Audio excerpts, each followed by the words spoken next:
dengarkan baik-baik. Ada suatu nasihat yang sangat bagus, ya. Kalau kita melaksanakannya, kita akan bahagia. Pesannya Nabi cuma satu, tarku malayani. Apa itu?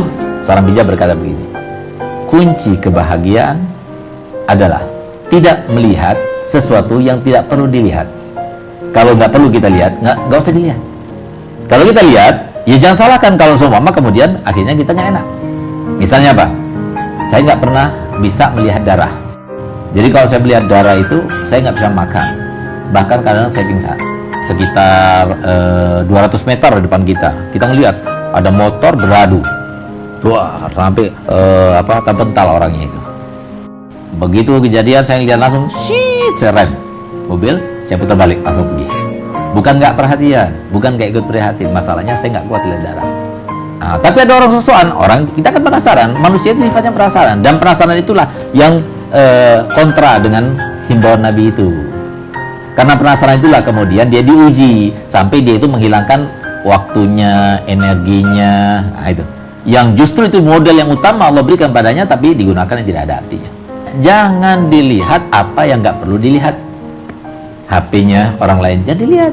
Nanti kalau lihat sesuatu, akhirnya kita terbawa, baper dan sebagainya. Jangan salahkan siapa-siapa, dia sendiri yang buat. Akhirnya sumpek, akhirnya sedih, akhirnya gelisah, nggak bahagia. Nah, kunci kebahagiaan yang pertama, jangan melihat apa yang nggak perlu dilihat. Yang kedua, jangan mendengarkan apa yang nggak perlu didengar.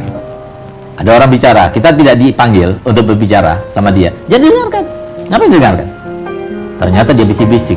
Begitu kita dengarkan, ternyata itu terkait dengan suatu isu. Masalahnya terkait sama ibunya sendiri, istrinya sendiri. Habislah dia.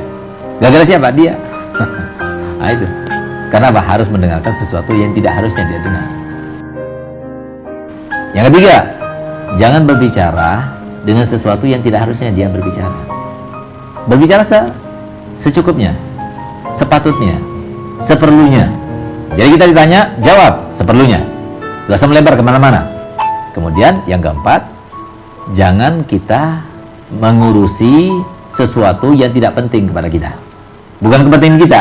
Jangan berusaha untuk mengetahui perurusan yang bukan kepentingan kita.